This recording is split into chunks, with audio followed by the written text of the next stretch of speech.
It's time to talk with Jay Foss. Thanks so much for calling in. I really appreciate you. You're welcome. I appreciate you too, Jay Foss. The magic happens when you have the right person in the right place at the right time. If we're having fun, everyone else is going to have fun naturally. Keep it local radio. I'm obsessed with transformations on this show. And so I guess that in this case, you are that paradigm shift. You are the thing that transforms people. That's what people call me. Want to connect with Jay? Dial in. But then the question is everyone tuned into the right frequency? Are you tuned in?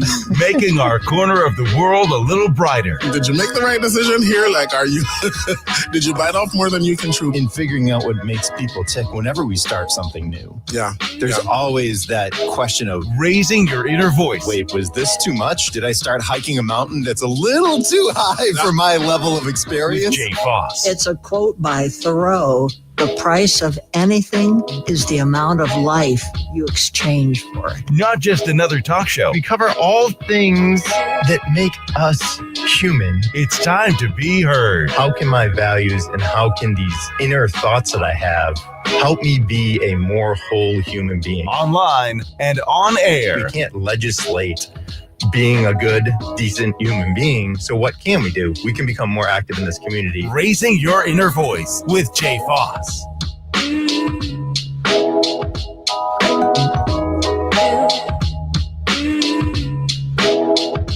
Hey, party people. Thanks so much for joining me back once again for Raising Your Inner Voice. It is Sunday evening. We take this time together to delve into topics that I don't delve into for most of the rest of the week. And that's why I really value this special time together.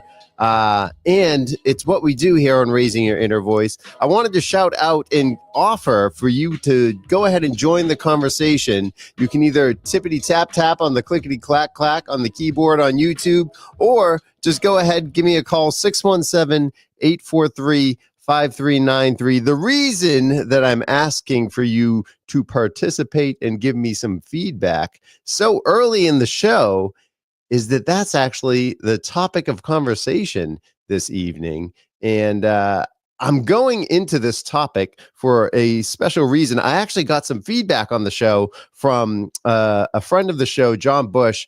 And Jon was saying, hey, maybe you should talk about feedback on the show, you know, receiving it, giving it, when to follow the feedback, when to potentially ignore the feedback. So I happen to have Mr. Busch on the line with me here this evening, and we're going to talk all about feedback. How do you actually incorporate feedback into your life? So Jon, thanks so much for being here. What kicked off this thought for you?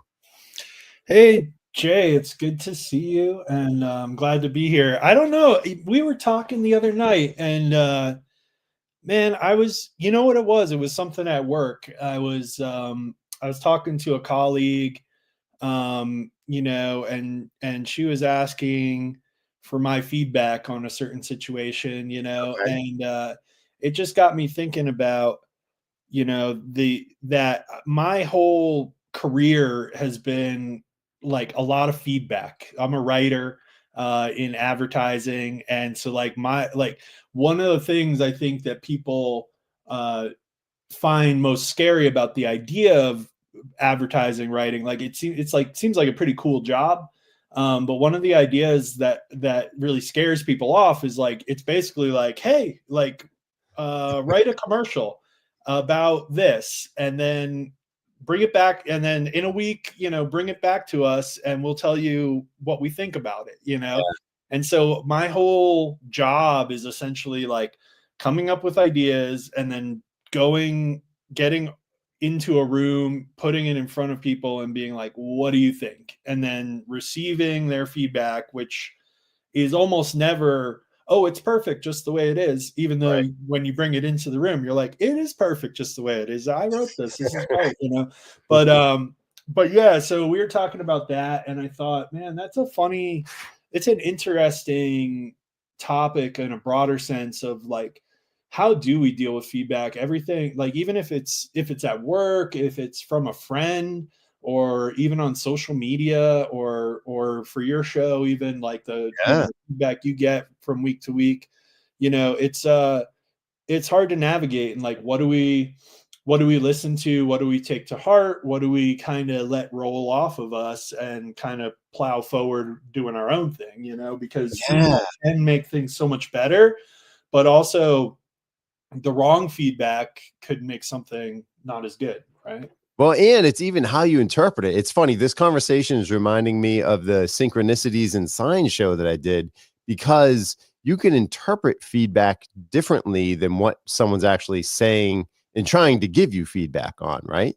Like You almost always do. That's the funny. Someone told me, my friend Jesse Noyes, I think it was, who told me, like, there was some theorist who said, like, the most we can ever hope to be understood by another person is like 80%.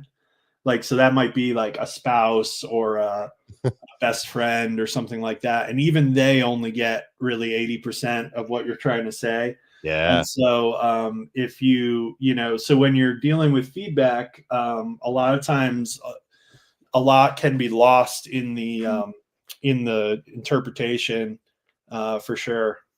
Absolutely. So you're obviously comfortable as a writer. You're comfortable with receiving feedback. Are you hesitant about getting criticism in that regard?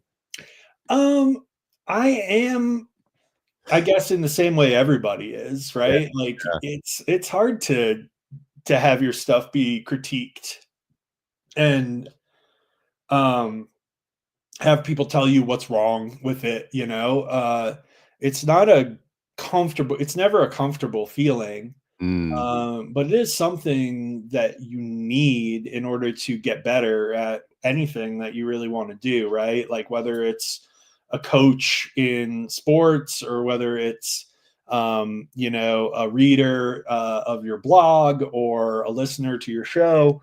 Yeah. Yep. I think the best feedback, when you hear it, you're like, oh yeah, like, that's right. That will make it better. I can do it. That I should do it that way. And it immediately just sort of energizes you. I think that's the best feedback. The worst is like when you're super excited about something and people are like, nah, I just don't get it. This isn't clicking for me at all. And you're just like, that's like a stab in the heart, Do you end up finding that even that feedback could be beneficial? I think it is beneficial. That's a really good question. I do think it is beneficial, because you start to see what does click for people, what does resonate with people. But at the same time, maybe that's just not the audience that's right for it, right?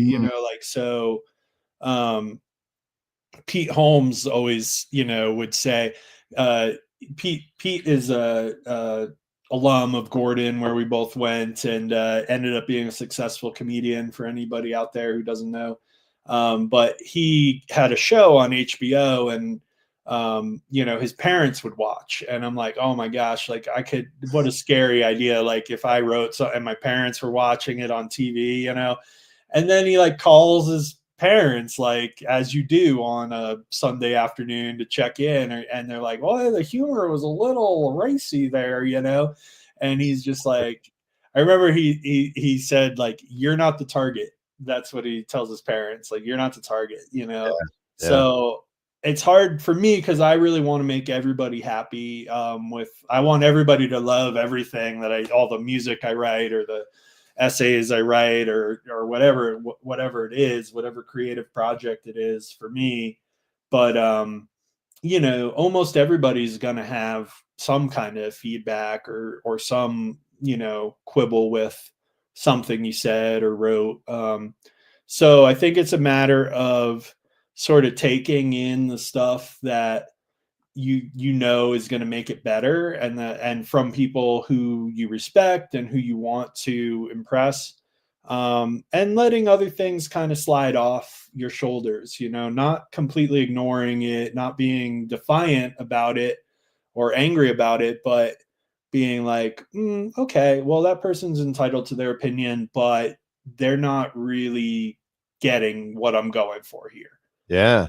So there's that balance of like confidence in what you're trying to achieve, right? So say it's a song, right? And you're like, I want to make a a hip hop song, and the people are like, what's ever happened to the good old days of soul, and you're like, well, I didn't set out to make a soul song, but I set out to make a hip hop song, right? So at a certain point, it's just like, if soul's what you're looking for, you can look elsewhere, but I'm doing this.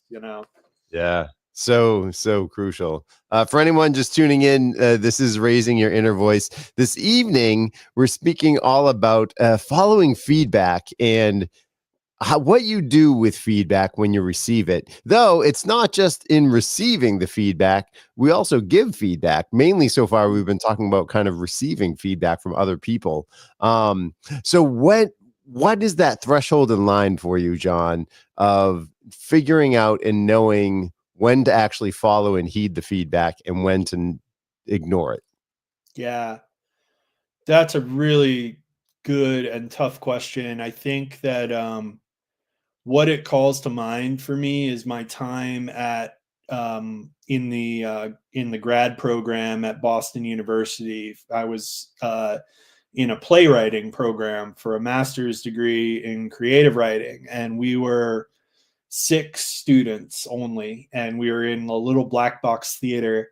And Derek Walcott, or some who's a Nobel laureate poet, is like sitting there critiquing our work as it's read aloud, and that was kind of the class.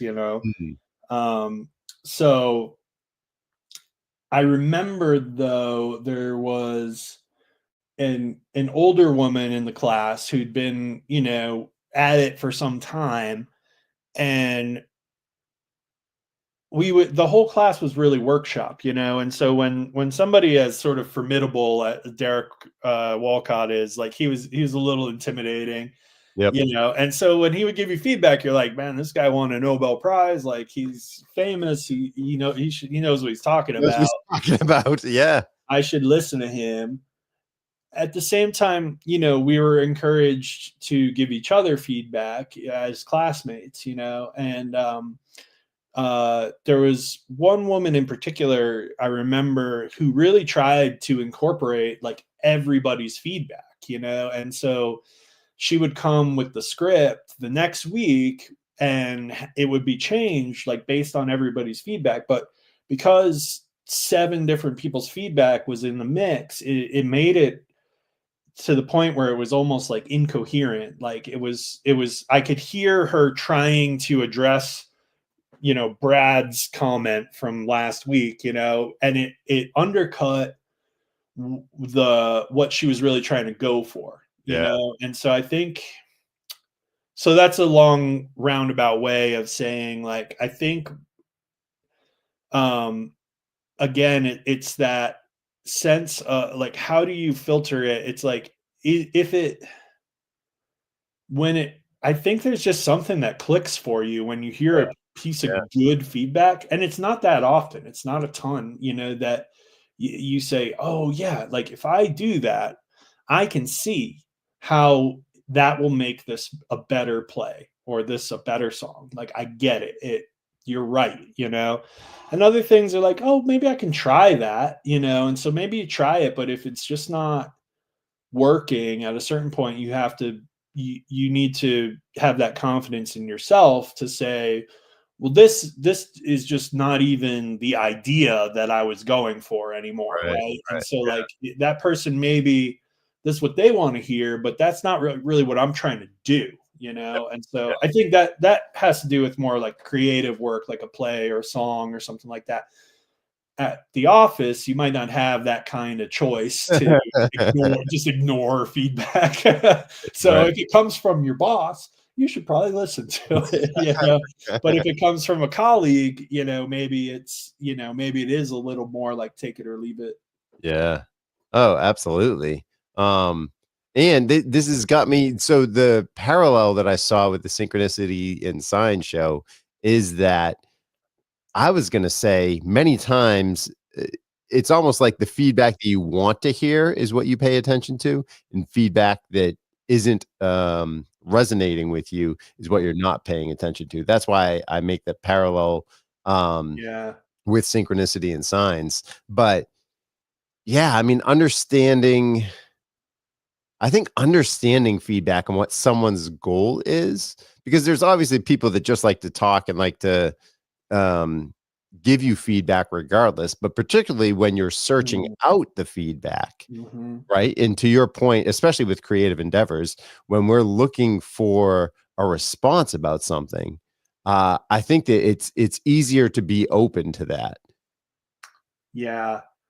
Yeah, I definitely have like you know, run into those situations where, there's well, especially in advertising, there's a lot of people who like there's layers and layers of approval before something, gets out into the world.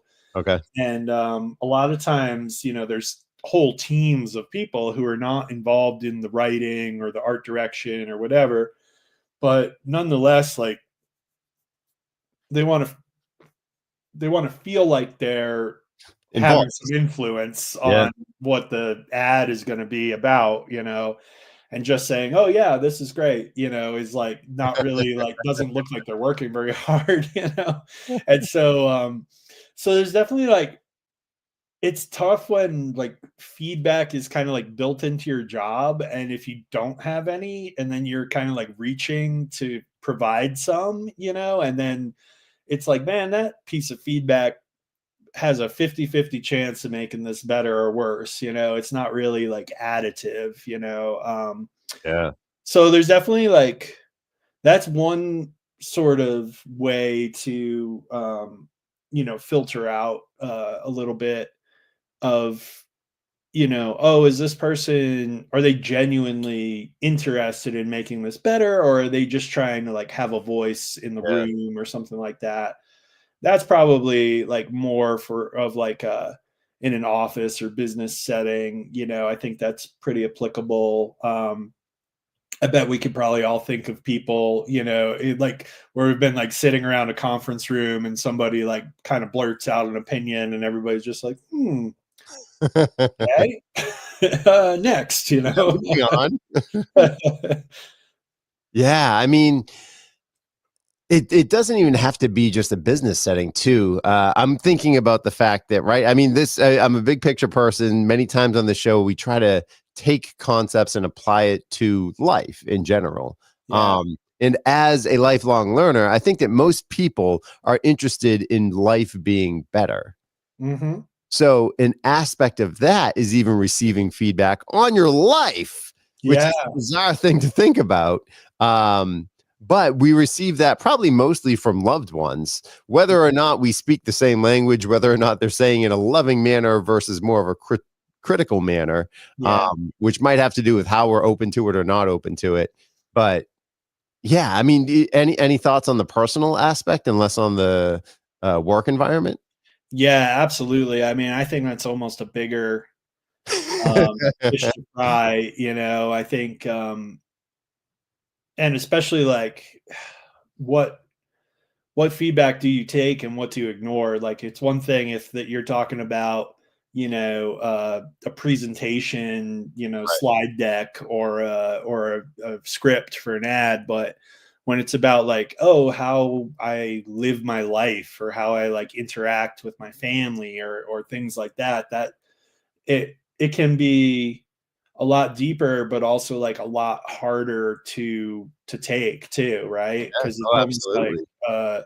it's not just like, oh, you're critiquing my work. It's like you're critiquing my personality, like Yeah, who me. my way of being, in the world, and that can be really hard to stomach.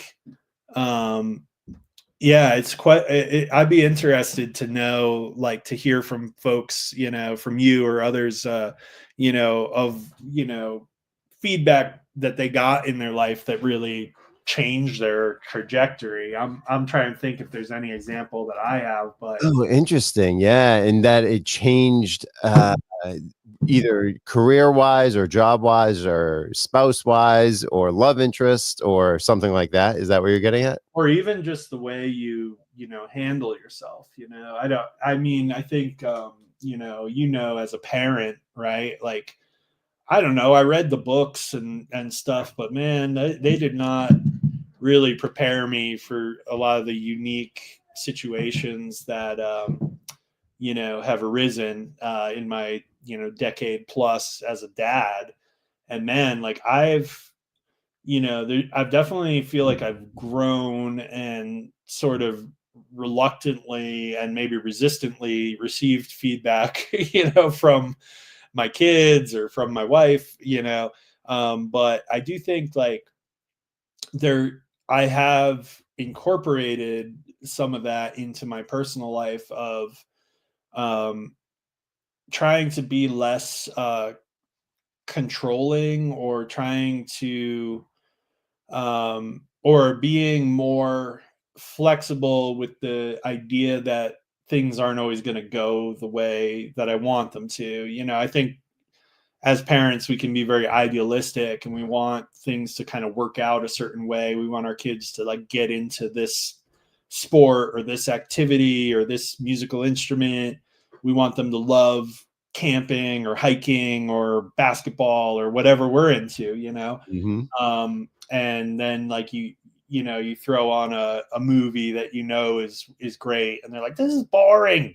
I don't want to do it, and you're like, oh, it's a beautiful day, let's go for a bike ride. I don't want to, I just want to sit on my tablet, and so taking that kind of thing less personally, I think, and being like, okay, like, you know what, like you're doing your best, and if you can roll with this, like it's not gonna be the end of the world, like if you don't do the bike ride today, or if they don't like this movie, we'll try again next year, maybe they'll be ready for it at that point, so just sort of, I don't know if I could point to like one piece of feedback that helped me in that realm, but I do feel like there's been a journey of kind of like chilling out a bit as a parent and not getting so attached to my expectations that it could like ruin my day or whatever. Right. Yeah, absolutely. Well, and we are going to be back on Raising Your Inner Voice this evening. My guest, Jon Busch, we're talking all about following feedback. Stay with us as we continue Raising Your Inner Voice with Jay Foss. Hi, folks. This is Gerard Moynihan of Moynihan Lumber. If you're replacing the windows in your home, please see the Anderson 400 series windows on display at any of our 3 locations in North Reading, Beverly, or Plastown, New Hampshire. The Anderson 400 is attractive, durable, energy efficient, and reasonably priced. Remember, Anderson is the most trusted name in windows. See the Anderson 400 at any of our 3 locations. That's North Reading, Beverly, or Plastown, New Hampshire, or at MoynihanLumber.com. Moynihan Lumber, we measure up. If you have any issues, topics, or voices that you think would be great to be heard on this show, please reach out, jay.foss@me.com. If you want to add your voice to the conversation, record a voice memo and email it to me, or tune in live Sunday evenings at 7 p.m. How's your 401k? I'm Luke Noble of Noble Financial Group. As a certified financial planner, I know you can't plan for everything, but we can prepare you for life's twists and turns. We'll make a plan to help your money last through your retirement years. Our team is dedicated to helping you achieve your financial goals. Let us help. Visit noblefinancialgroupllc.com. Securities and investment advisory services offered through MML Investor Services. Member SIPC. Noble Financial Group is not an affiliate or subsidiary of MML Investor Services. Making our corner of the world a little brighter, online and on air. Raising Your Inner Voice with Jay Foss. And we are back on Raising Your Inner Voice. This evening, we're speaking all about following feedback and advice, really, at the end of the day is what we're getting at. My guest, who's a friend of the show and a listener, Jon Busch, actually gave me some feedback about the show, and that was the idea and concept for this evening. So even in talking about feedback, I'm following feedback with tonight's episode. Jon, so you mentioned parenting. I think that that's a really interesting way to view feedback, because we've been talking about basically receiving feedback, but now I want to delve into and talk about giving feedback some, because I think that even with giving feedback, particularly with parenting, I know there's a chance and an area where it's like, well, I'm giving feedback, I'm giving some advice, and whether or not it's being heeded, if it's not being heeded, you may want to push a little bit harder on that. So going outside for a hike or a bike ride or something like that, when we all know that it's healthy, what we all need, however, our kids may not realize that. What do you think about kind of finding that line as far as giving feedback goes? Yeah, giving feedback is such a underrated skill, I think. Just to contrast the parenthood with work life, like I've been in advertising now for 18-ish years or whatever, and so people look at me and they respect what I have to say, most, or at least many do. The wise ones do. But my kids absolutely do not have any respect for my life experience, my expertise, my skill, my education, my knowledge. These are all things that people at work appreciate about me, and that my kids just do not care about whatsoever. So I think like giving feedback at work is a skill that can be honed, and it's important, and we can talk about that. But to answer your question about parenting, I think giving feedback to your kids is like maybe one of the touchiest areas, and one that needs to be like navigated really carefully, because if we're too critical of our kids, that can really damage the relationship, and I think having a parent who's just always pointing out what you're doing wrong, or how you could be doing better, that can build a barrier where a kid might be hesitant to like share as much, because they're afraid that the feedback is going to be negative. Right. And so I have tried to I've tried to more or less like be there for my kids. And as they, ask me for feedback on something, if they wrote a story and they want me to read it, I'm like, oh, awesome. Yeah, I'll read that. And it's great. And like, let's talk about it. And then, also with kids, but about their life or their performance in a game or something like that, like they're often like not looking for it, they're not ready for it, and so it's tough. I don't know, you might have something to add as a parent here, but like, when do you sort of feel like where you can kind of go with the flow versus like, no, I need you to hear this because it's gonna affect your life going forward, right? Yeah, no, I think that you raise good points, and I'll turn this over to other listeners and see if anyone has any more feedback on this. But yeah, you're welcome to join the conversation. Let us know what you think. I will tap in with personal experience. I think that ultimately the relationship I'm finding is more important than whatever the specific example is usually. So if it's something that is going to add to the relationship, then it's worth pushing on. If it's something that's, just what I want to do right here and now, and, it may not necessarily be something that it's easier to talk about than actually apply and do, right? I mean, I feel like that's especially with parenting, but in life in general, living life, I think, is a lot harder than theorizing life. Yeah, it really is. And I mean, that shouldn't be, we laugh, but I mean, that is, if anything, parenthood has taught me is like my ideal way of being or living is like goes right out the window. You know what I mean? Like it is a constant push and pull, a constant compromise.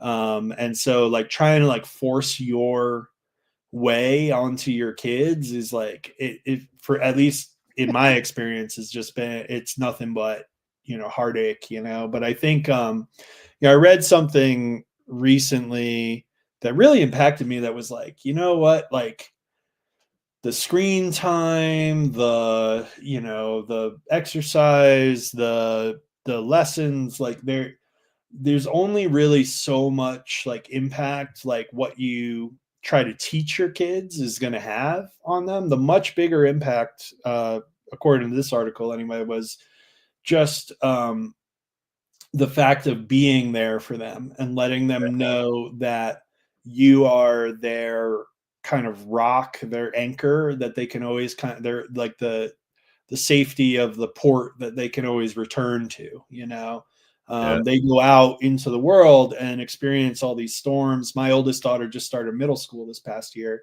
and she's in the thick of it, riding a very raucous bus and going through the hallways of this 1,000-person school, which is like, 10 times the size of her little elementary school or whatever, but like just going and being out there, there's not so much like that I can say to her, like to make her day to day be better. Yeah. Like knowing that I'm here when she gets home to talk to her or to leave her alone or, Yeah. like to feed her and give her a snack and be there to listen when she's ready to talk. Like, I think it's more responsive than directive in a lot of ways, and it's about kind of this is just kind of like something I'm trying to incorporate more into my parenting life, is like less of a, I don't want to say like authoritarian, because I've never been too much that way, but like I would get in my head of like the way things ought to be is such and such. Yep. And my kids would continuously challenge that notion, and make it not so easy. And I think though, so I would get upset and frustrated and stuff like that. And I still struggle with that, of course, but like, I think every parent gets upset and frustrated, but I think having that perspective in mind of like, it's not what you say to your kid from one moment to the next, but it's a bigger thing of like the example you set by the life you lead is one huge factor. And then the other would be the quote, I think, from the article was like, your love will make them happy. So the fact that they know that you love them no matter what is kind of the fundamental thing. And if they get that, they will be happy and they will trust you and love you. And like, so you can't necessarily steer them to success or protect them from every terrible thing that might happen. But if you're there for them and you're there, that rock that they can return to, that safe harbor, that's the foundation of a long and trusting relationship. Which Well, and as you're describing it, I mean, I keep thinking, isn't that something that we all want, right? Is to have a safe space to be ourselves and to be loved for who we are. Do you have one? Do you have a space like that? Is that I'd like, if you do, let me know. That's space. Yeah, no, I mean, is it Kitty O'Shea's? Is it yeah, a local bar, absolutely. I literally, like, I was talking with a friend about like our dreams, my best friend from high school, and he was saying my dream is just to have a big piece of property where like no one ever bothers me, and like I can like ride a dirt bike around and just be free. And I was like, my dream is like a Cheers, where like basically it's a place I can go where like everybody's happy to see me, right? They're like, oh, hey, John's here. And I'm like, hey, everybody. And they're like, hey, John, and I'm just like, and like that's my dream, is to have that. But I feel like that's the place you're describing, is like where you can go and like be your authentic self and be accepted and loved for who you are. yeah, I think if we can be the cheers for our children, that's a good aspiration.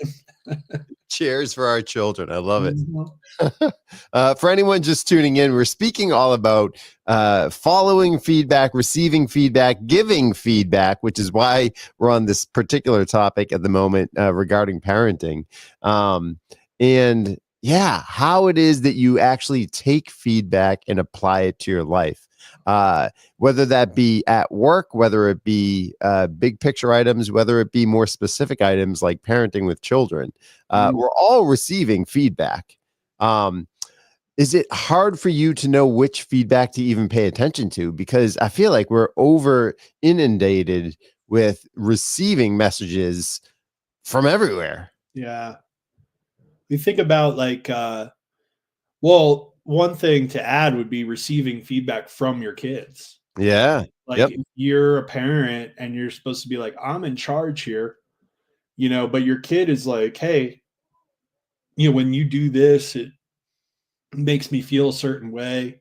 Yeah. Or you do this and it's not effective. Like I get that from my my younger daughter all the time, and sometimes she's right, and I have to be like, you know what? Like you're right. I'm sorry. Like I need to calm down and take a breath and approach this a different way, Yeah.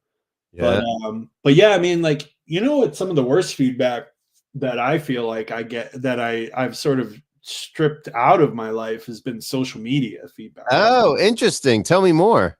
Well, I mean, I don't know if I don't post on Facebook anymore, really ever for like several years, but I think there was something about like, I think on Facebook for a lot of us, it was a place to like kind of share our heart in some ways, or like share our stance on certain issues and stuff like that. And you do that and it resonates with, a certain number of your friends. And then, you get an uncle or, an old friend from your parents' church chimes in, with like, what about this? How can you, and you're like, like I don't need and I would find that like comments that like people left on my Facebook posts or something would like make me lose sleep at night because I'd be like arguing with them in my head, like, no, you're not right, I'm right, Yeah. And so there is definitely something to be said for like extracting yourself from a place where feedback is not going to be helpful.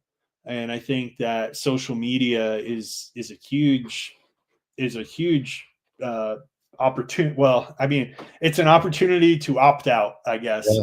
and say, you know what, actually, like, I don't need the affirmation of 300, people that I kind of know on this social, who put a little thumbs up on my post, or whatever. Twitter, people just kind of argue back and forth, but Facebook, it would get a little more personal because they're people that you actually like kind of invited into the conversation, at least in one way or another. But I find, and we won't, and then, to bring it back to raising kids, like we don't let our kids have social media right now. Ramona has a phone, but she can text us, she can text her friends, but even these text chains that she's had with her friends have led to some drama, misunderstandings. It's really hard to get the nuance and the tone right. And so like the feedback, quote unquote, that you get on social media, like I would say, is some of the very best you can ignore. Start with ignoring that, and then you can move on to more personal feedback. That's hilarious. Yeah. I mean, regarding kids, yeah, I feel like kids in social media are kids in technology. I mean, technology is such a new tool for children that's a whole other topic series, really. That, yeah, I mean, well, it certainly can be scary, and that's where I think creating healthy boundaries is necessary. But what those boundaries are, what what they are for your specific kids. Mhm. And the harder part is if all the other kids are doing it, how do you keep certain boundaries in place to prevent your kids from necessarily getting over inundated with it? Yeah. Yeah, we had to confront that ourselves because we were pretty much on the side of like, okay, we're not going to get them phones, we're not going to let them, be on this app or whatever, and then all their friends are on it and all their friends are texting and they're feeling left out, and it can be a big challenge. I mean, my big hope is that I do feel like optimistic about the next generation, about the future, like kind of maybe it's a coping mechanism, I'm not sure. But I do feel like our kids are going to be Wait better a at second. social media than we are, and you already see that with a generation, between us and our kids, like that's just way more savvy on social media and like doesn't, let it affect them in such a deep way. I think like our generation, when it was new and we didn't know how to navigate it, Yep. we didn't have like rules of thumb or best practices, and so we're like deeply hurt by like things that people would say to us online, and like it would ruin our day. Like there were days when like I didn't get work done because I was like in an argument with someone on Facebook about politics or something, and like there were nights when like I lost sleep because I was still arguing with somebody in my mind who had a different point of view. And it's sort of like, man, like what is this really accomplishing? Like it's Mhm. there was no pro to balance out the con of like I'm losing sleep, I'm accomplishing less, I'm less productive, I'm less well, I need to just shut this down and get out of here. And, now I have a few group texts, with a few friends. So like if I want to broadcast my opinion to, I can say, you know what, like which little text chain group of friends is this going to go over well with, right? So it's like Yep. I'm not going to like post my opinion about basketball to Facebook, but I'll send it to, our friends, Scott or Jamie, because I know they like basketball and we can talk about it, and like same with politics. Like if, instead of broadcasting out there to all your people who may or may not have the same view and who are not going to get the nuance because they're not smart enough to pick up on everything you're trying to say, Jay, all the subtleties that you have embedded in your Facebook posts, Right. but and then you're like, you don't get it. Oh, but it's like, why would like an old friend from high school get it? Or you know what I mean? Like we've all been on like a journey since then. And so anyways, I find that like with the having like smaller, more specific groups of like-minded people where I can like kind of get my thoughts and feelings out to them without the worrying of like, oh, this is going to be the next like 48 hours is going to turn into like a 72 message thread of people are, there would be people arguing like with each other under my post, and I'm like, I'm not even involved in the argument. It's kind of a relief. Yeah, it is a relief, but it's like you guys don't even know each other. This is a friend from my parents' church and a college buddy, and they're arguing, and they don't even know they've never met in real life, and so you feel like you have to be the moderator in some way, and it's like that's not really fair either. Right. Well, and that's so interesting because I feel like it's almost taking things back to an analog relationship because traditionally, pre-social media, you couldn't get a random person and a long lost friend together in the same space to actually get together and have a conversation together, right? Whereas with social media, you can attract, I mean, as you're saying, you can broadcast regardless out to multiple groups and pockets of friends, Yeah. or acquaintances. And yeah, I mean, that's just something that wouldn't happen otherwise. Right. You know what's so interesting is I've been going to a meetup group Okay. that I found called Thinkers and Drinkers. I've been doing this for about a year. And what they do is they pick a topic, sort of like you do on this show, like, feedback, or I think like the next couple are like connection or grit or determination, those kinds of things. And so they pick a theme, and then we all get together at a brewery, and there's usually like a private room kind of set aside for us.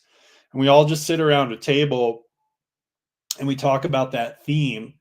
And, one recent one was on political correctness, and the question was, what do you think of it?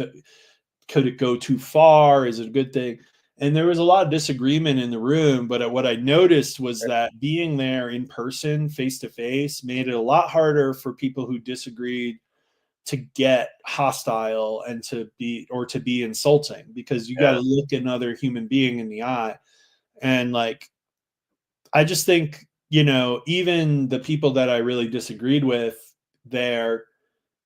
seeing their humanity is important, because I think like what people believe is based often on like deeply personal stories or experiences. And so like, it's not like we all just kind of like opened up the internet and like read about Democrats and Republicans and liberals and conservatives, and we're like, oh yes, okay, now that I've analyzed it all, this is the way. Like, it has so much more to do with like where you grew up and like who your parents are and what your values are and like what your experiences have been. Yeah. And so like I'm able in those meetups to hear people that maybe I deeply disagree with without feeling this like urgency to correct them. I'm more kind of trying to understand where they're coming from, learn more about who they are, that kind of thing.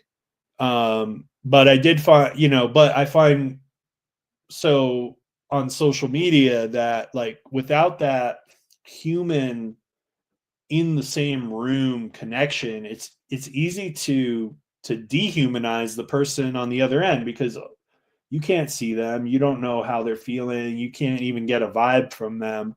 Right. And so it's easier to write something just really harsh and unhelpful, which, like, to get back to feedback, like feedback is supposed to help. It is not supposed to make the person delivering the feedback feel better about themselves. It's meant to help the person receiving the feedback be better at what they're trying to do. And so that's a key thing, I think, especially for those of us, like, as we're getting older and get into more like managerial positions at work and stuff like that. I think, not trying to stroke your ego by like pointing out what younger or less experienced people are doing wrong, but helping them really grow and develop. And I think like that's something I've been working on a lot with, having taught now at the ad school for 7 years. I've just had a lot of copywriting students, and like I feel like I've just gotten better at providing feedback where I can say, this is your idea. I'm not trying to make it my idea, but here's how your idea can be maybe better, but still very much yours. And so I think giving people like ownership over their work and their contributions is like really critical. Make them feel like they're not just taking feedback to please you because you're their boss or their manager or whatever, but they're taking the feedback because it's actually going to lead to a better thing. And they're going to actually feel more proud of what they made because of the feedback that you gave and they incorporated. So I think like just making sure that they get the credit still and feel that ownership is really huge. Yeah, I'm so happy that you clarified that. I appreciate that it applies both in the work environment, but I'm going to take it back to parenting too. And I think that ultimately that's what we've been dancing around as far as the relational aspect of our children and us. Feedback with our children isn't necessarily to say you need to do this because I want you to. It's to say, look, this is your life. Yeah. Here are some guardrails about your life that you may just not see yet. Yes. Yeah, I think that's a great point. I think just seeing the the potential of your kid, and like I said, like kind of waiting for them to come to you with a desire, right? And it's like, so like if my daughter is like, I want to play basketball, and like I know that you played basketball, Dad, and you might have some things to say. It's like, I'm not giving you tips so that I can be, oh, what a smart basketball dad. I'm giving you tips so that you can do better in the game next time, and you can be, you could slide in there and get that rebound or get that block, where you might have missed it the last time, and then it makes them feel better about themselves, not so much you feel better about yourself. Yeah, no, that's so crucial. Feedback is about the recipient receiving it and how it can make them or whatever project that you're giving feedback on be better. I mean, then the subjective question is, what is better? Of course. Well, can I ask you, do you ever get feedback like on the show or on other creative endeavors in your life? Yeah, for the most part, the feedback and interactions that I get on the show are not simplistic, but they're, hey, I checked this out. I thought it was great. Right. Yeah. So it's less critical feedback, though I'm certainly open to as much as possible. Just ego stroking, praise. Yeah, mostly, which is really, at the end of the day, that's all I really want. Anyway. Yeah. Hey, Jay, you're doing great. This show is great. Don't change a thing. Oh, too funny. It really is. But yeah, I mean, I'm trying to think of more critical feedback that I've received, and it's less feedback and it's more observations of like, oh, hey, I've noticed that you haven't had guests in a while, or hey, I've noticed that you've been on Talking Event with a bunch of musicians lately. But it's not feedback as far as like, oh, you should take this direction with your show. Right. Has it ever though kind of pointed you in a new direction or given you a thought of like, oh, maybe the show should be more this way or that way? No, I mean, for the most part, I think it's raising your inner voice, right? So it's figuring out what makes different people tick and how we can all learn from that. So it's less trying to fit the show into someone else's definition, like you were saying earlier, and more about, when I receive feedback that makes sense, like this evening's topic, then I try to incorporate it the best that I can. Sure. I think that's important. Like, I think about my band that I'm in. I'll plug it here. It's called Triceratops. There we go. We're fun surf punk, but it's not soul. It is not soul. It is soulful. I would say. There we go.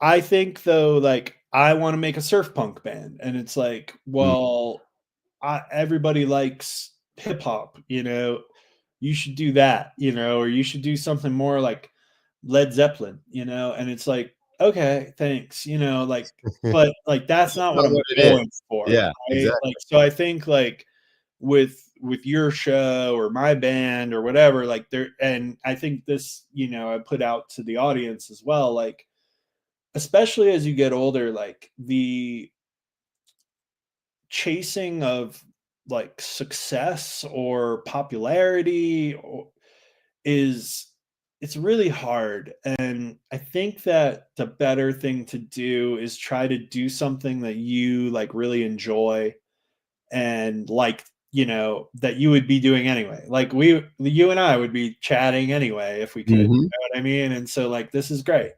And like with the band, it's like the most important thing is like that I like the songs, you know, and like I feel good about them. Like if I could spend my whole life like, you know, writing things that I think people will want to read or music that I think people will want to hear, like that's one way to go about it. But like, are you ever gonna be really fulfilled that way? You know, I think it's like I mean, I say this as somebody who has like failed on multiple fronts, you know, with bands and films and writing, and like just sort of like nothing's caught, you know, broad attention, you know, in any kind of, you know, remarkable way. But I still feel this drive to like to create things and put them out there. And it's sort of like, well, in a way, like getting feedback can like paralyze you, and it can make you chase like approval. Yeah. And you find that that's also can make you miserable. And so I think staying true to what we're trying to make, what you're trying to make as an artist, as a creator, is the most important thing. And then hearing from thoughtful people who care about you, who really want you to be better and not are just trying to make themselves feel better, that is where the feedback can really help you accomplish what you want to accomplish, not for some outward success metric, but for like being true to the idea, the art, the whatever you're passionate about. Dear listener, you know that we love turning things over to you. We're not doing that just yet. We are going to be back right after this break. We're talking all about following feedback that you receive and give right here on Raising Your Inner Voice. Want to connect with Jay? Dial in as we continue Raising Your Inner Voice.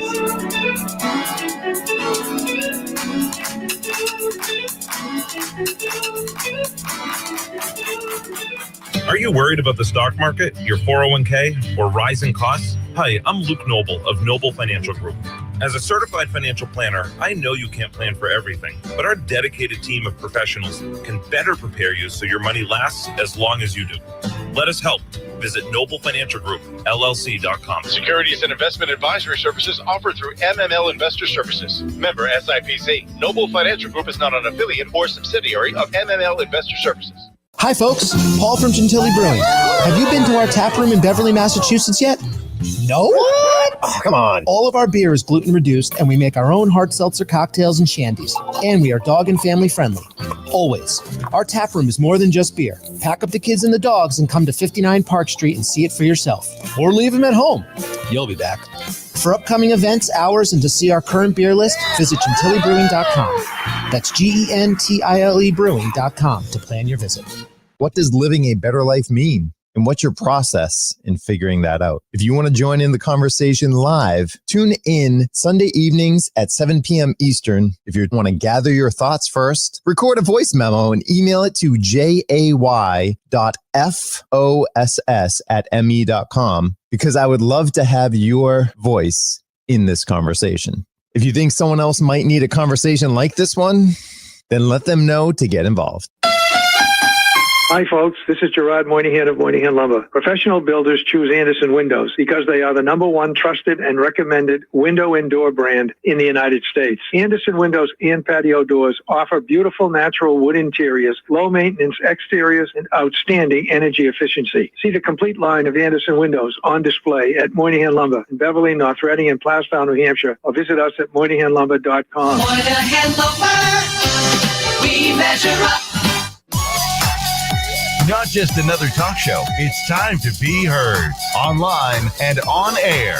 Raising Your Inner Voice with Jay Foss. And we are back on Raising Your Inner Voice. This evening, we're speaking all about following different feedback that you receive. What's that process that you follow in receiving feedback? And my guest this evening is a friend of the show, Jon Busch, and he came up with this concept for me, and it's something that I wanted to go ahead and not only follow, but incorporate into the show. So, Jon, thanks for the idea. Thanks for being a guest this evening on Raising Your Inner Voice. And yeah, do you have any final thoughts on receiving or giving feedback for me?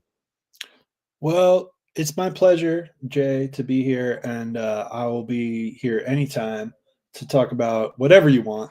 I can prattle on about most things. That's an opening for all listeners. If you have any feedback for me, feel free. You can call in any week. You can go ahead and shoot me a message, and I would love to hear your thoughts, not only about kind of the feedback on the show itself, but guests that might be a good idea or topics that I haven't covered that might interest you that fall in line with raising your inner voice. And that's kind of the note that we've ended up on here, Jon, is listening to that deeper calling kind of despite the feedback or in addition to the feedback. It's not that feedback doesn't matter, but it's really the point is in if you feel like you need to create something, then create it. Absolutely. Like that's you nailed it there, Jay. I think in a lot of ways I am saying ignore the feedback. Like, is that what we came to after an hour? Like, yeah. But like, no, I just think like I've seen people get derailed by feedback, and feel like, man, if this is the way somebody feels, like, what am I even doing here? But I think like if you have a project, especially as my cousin told me, older cousin, especially as we get into middle age and like our sort of dreams of the big time are maybe, waning. But he said to me, like, the only people that I know who are still making art at my age are doing it for the art. They're doing it for the art, not for success or popularity or attention, or praise or whatever it might be. They're doing something because they feel like they have to do it. And I think like for anybody out there who is an artist or creative type, or, just feels compelled to make something, I think that staying true to that inspiration has got to be first and foremost. And I think that when you get, negative feedback, take it with a grain of salt and say, like, does this person actually care about what I'm doing? Or do they have my best interest in mind? Or are they just trying to like make themselves feel a little better, or show off how smart they are, But there are people out there who will offer you thoughtful feedback that can be so helpful and so useful. And like, so I think when you hear that, it's about like kind of having that little antenna up of like, does this, get my spidey sense tingling? Like, oh yeah. Oh, I just feel like some of the best feedback I've gotten, it's just been like an, oh yeah moment where it's just like, oh, why didn't I think of that? You're right. That will make this better. You know what I mean? And so I think like, trust your gut, trust your instincts. I'm definitely not saying like, write people off and do whatever you want to do and just be whatever, because we all have flaws and we all have limitations and we all have blind spots. Right. And I've been learning about those in my own life for many years, and like I'm still growing and developing as a person and as a creative person. But I think, if there's one sort of takeaway that I would leave people with, it's like be open to feedback, but when it doesn't resonate, be open to letting it go. And when it does resonate, you'll know it and definitely incorporate it. And it can make your work better for sure. I really appreciate that. Jon Busch, thank you so much for being here on Raising Your Inner Voice. Dear listener, this is where we turn it over to you. Check in with yourself, figure out what feedback you need to pay attention to, what feedback that you don't need to pay attention to. And really, it's that inner voice that you have. Are you paying attention to that? Are you following that inner voice? Regardless or in addition to the feedback that you're receiving in life. And when it comes to giving feedback, whether it's with yourself or with other people, please be kind and gentle with yourself and share that same grace with others.